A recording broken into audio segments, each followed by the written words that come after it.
Bem, sei. Tá bom. Um bom dia a todos e a todas. Senador João Capiberibe, eu saúdo, em nome de Vossa Excelência, a todos aqueles senadores e senadoras que nos possibilitaram publicar esse livro aqui via Comissão de Direitos Humanos e Legislação Participativa. Permita-me citar o nome do senador Paim, o senador Randolph, pelo menos esses três, mas provavelmente outros também participaram, né? E não só na publicação do livro, porque fica parecendo que vocês chegaram na última hora e ajudaram a publicar o livro. Não.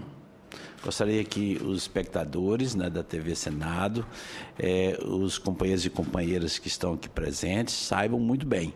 São pessoas que militaram a favor desta causa, da memória, da verdade e da justiça. E, como tal, eles fundiram com nossos trabalhos da Comissão Camponesa da Verdade, como a Nicinha, nossa Cléa da CONTAG, falou, e produziram, nós produzimos juntos isso, né? E nós ficamos muito ansiosos, senador, porque fazíamos uma pressão, desculpa o uso da palavra, sobre Agostinho. Vamos lá, Agostinho, esse livro não vai sair. Ficamos ansiosos. Sabe por quê, Agostinho? E o espectador precisa saber. Porque é muito difícil nós colocarmos a memória camponesa, a memória indígena, a memória dos trabalhadores na história oficial do Brasil. E existe uma forma de você fazer leituras do passado que geralmente é a história dos vencedores e os vencedores que querem negar a história dos supostamente derrotados.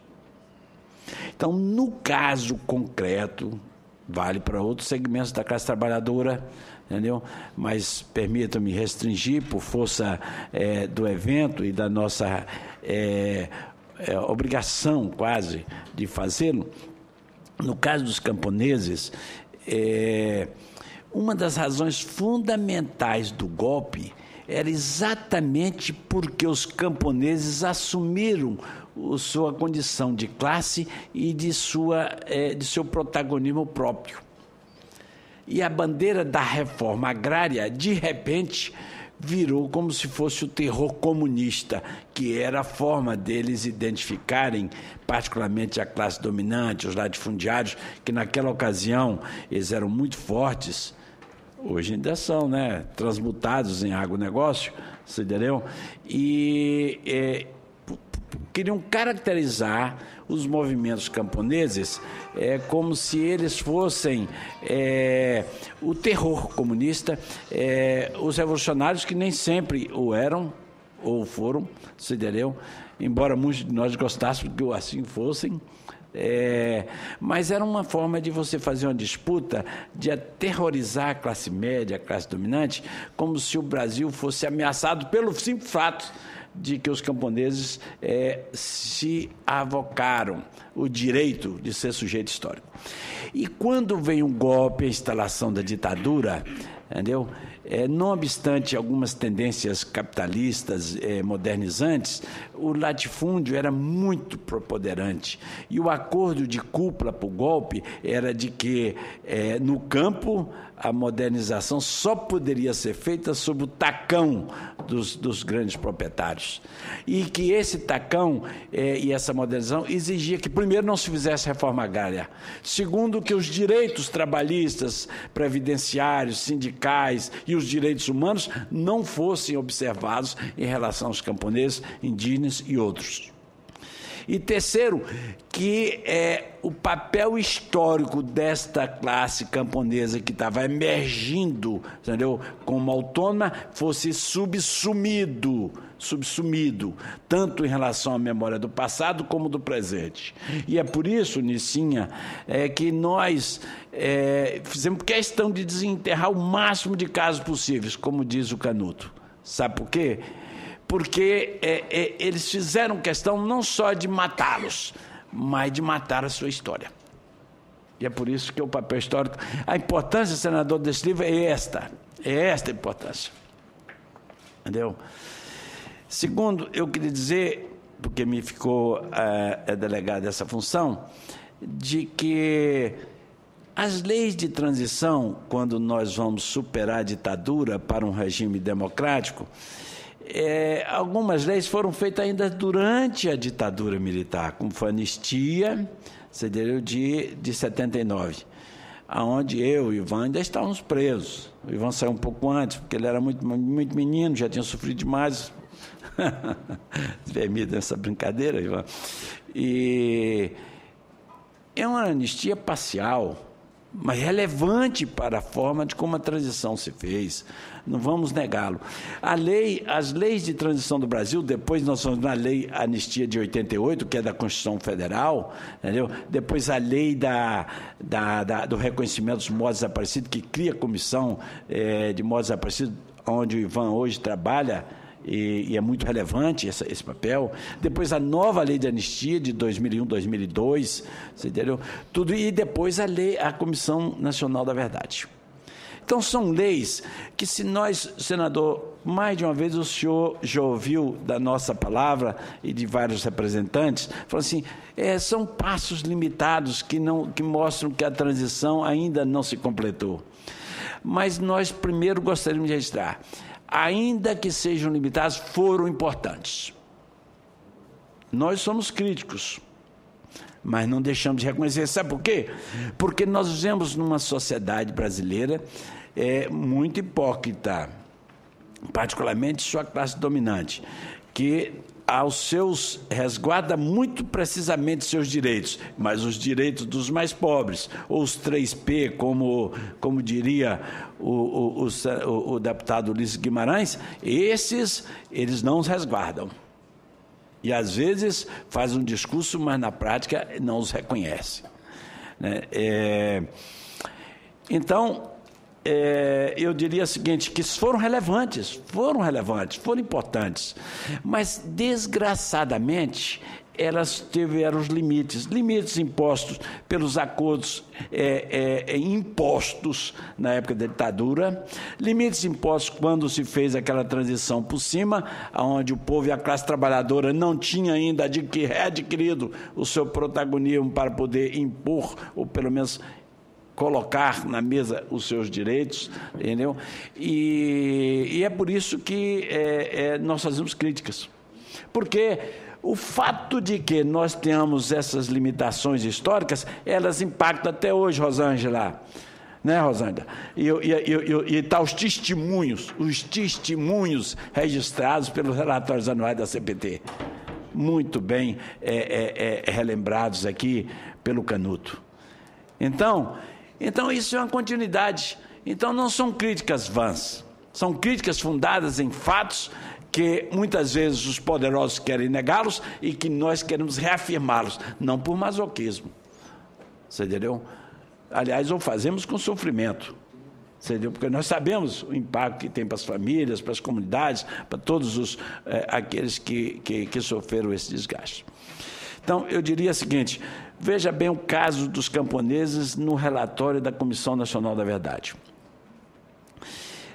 Com muito esforço, nós dialogamos, né, Regina, com a comissão via a sua participante, a Maria Rita Kel.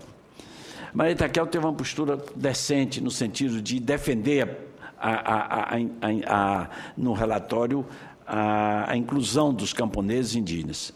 Mas tinha uma dificuldade muito grande de compatibilizar os seus conhecimentos e seus conceitos com o do movimento social camponês, você entendeu? E com aqueles que trabalham com a memória, verdade e justiça, que é um movimento que surgiu e ainda existe até hoje.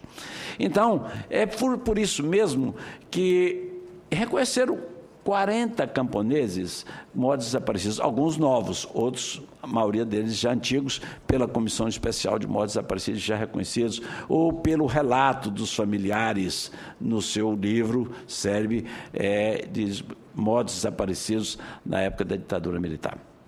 Então, senador, é por isso que nós clamamos pela continuidade. E eu citaria 2 elementos de continuidade.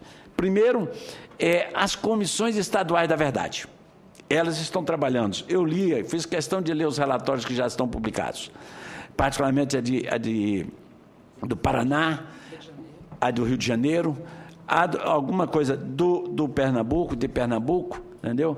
E alguns livros que foram publicados de pesquisadores do movimento camponês, que nos mostram, confirmando a assertiva de alguns companheiros e companheiras aqui da mesa, de o que nós revelamos é parcial.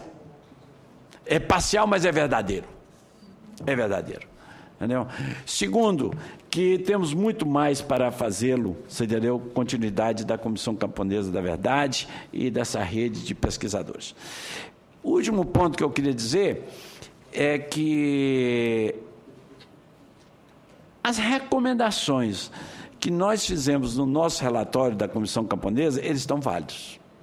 As recomendações que foram alinhadas pelo relatório da Comissão Nacional da Verdade estão válidas e necessárias. E eu comungo com aqueles e aquelas de que nós estamos temerosos, muito temerosos, de que eles não possam ser implementados. Aliás, está turvo o cenário nacional nesse momento, de que talvez não só essas recomendações não possam ser efetivadas, mas que regressões possam acontecer, em termos de direitos, em termos do protagonismo histórico dos mais pobres, né, dos trabalhadores, dos camponeses, dos indígenas, como dia a dia nós estamos vendo as agressões. Então, é nesse clima que nós estamos lançando, vamos fazer desse instrumento de luta para a continuidade. Veja bem, a Comissão Especial sobre Mortos Desaparecidos, que o Ivan tão bem representa aqui, da Secretaria de Direitos Humanos, ela tem uma tarefa que está assumindo em relação a um grupo de camponeses que agora, as comissões estaduais da verdade estão apontando vários outros casos que nós próprios não nos nominamos. Então, como fazê-lo? A continuidade disto precisava ter uma lei, senador, que estabelecesse, como recomenda a Comissão Nacional da Verdade, uma instituição que tivesse continuidade desse trabalho. Pode ser a Comissão Especial sobre Mortos? Pode, mas desde que delegue e faça funcionar de acordo com essa nova realidade. Pode ser a Secretaria de Direitos Humanos, como foi na Argentina? Pode. A forma é que pode ser discutida. O que não podemos aceitar é que não tenha continuidade. Finalmente, eu queria terminar dizendo para o senador e para aqueles e aquelas que estão aqui e que nos ouvem e nos escutam e nos veem pela televisão do Senado. Antes de começar a sessão, estava eu dialogando com o senador João Capiberibe, porque nós somos remanescentes da Ação Libertadora Nacional, entendeu? E nós somos remanescentes, como Ivan é remanescente do MRT, e como o Canudo é o remanescente da poderosa organização revolucionária que foi a Igreja Católica de base, você entendeu? Lá nos grotões do Brasil. Então, e alguns de nós somos sobreviventes também. E estamos remoendo nossas memórias, né? Nossas dores, nossos sofrimentos, nossas cicatrizes, às vezes não tão cicatrizadas, nossas feridas. E então aqui, nesta mesa, nós temos pessoas, senador, e na plateia, que remanescem de um período histórico que nós estamos discutindo com as comissões camponesas da verdade, outras comissões, e aqueles que são remanescentes do processo pós-ditadura, como testemunharam aqui a Regina, a Rosângela e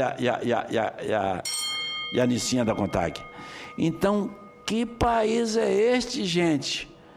Aonde a gente luta e os crimes continuam acontecendo como se nossa luta fosse inútil? Querem nos colocar numa situação de que fala assim, vocês não podem lutar, vocês não precisam lutar porque é inglória. E nós queremos dizer, senador, que nós somos testemunhos de que os avanços, não obstante serem pequenos, eles são necessários. E nós queremos registrá-los, queremos valorizá-los, mas não queremos desconhecer. Primeiro, os seus limites e a continuidade dos crimes que são perpetrados pelos mais fortes contra os mais fracos, pelos dominantes contra os dominados e pela classe que dirige o Brasil, que são os poderosos, contra aqueles que são de baixo para cima. Termino dizendo o seguinte: senador, o senhor está de parabéns. O senhor está de parabéns, certo? Porque alguns estão ali na rua, certo? Alguns estiveram ontem, você entendeu? Anunciando, quem sabe, permita-me dizer na minha linguagem, talvez um novo golpe, talvez uma mudança institucional, talvez uma ameaça aos direitos que nós duramente conquistamos e que o povo brasileiro hoje usufrui com toda a sua maneira de ser. Então, e é muito interessante que o senhor poderia, senador, ou a Comissão de Direitos Humanos, ser econômica, ser temerosa e falar assim: vamos adiar essa audiência, né? Não. Quando algumas pessoas clamam por volta à ditadura militar, por perda de direitos, por valorar positivamente massacres de camponeses, indígenas, entendeu? Dos pretos, dos pobres, dos favelados. Não, nós estamos aqui falando assim: esses direitos nos movem à luta. E diremos assim: não é só que nós não queremos ditadura nunca mais, nós queremos que tortura nunca mais, não queremos que essa abjuração de direitos humanos nunca mais, entendeu? E que nós possamos ser livres. Livres. E que, se por acaso outras forças políticas nos derrotarem, que o façam na legalidade e na institucionalidade. Não apele para o golpe, porque de golpe nós sabemos muito bem as consequências. Muito obrigado.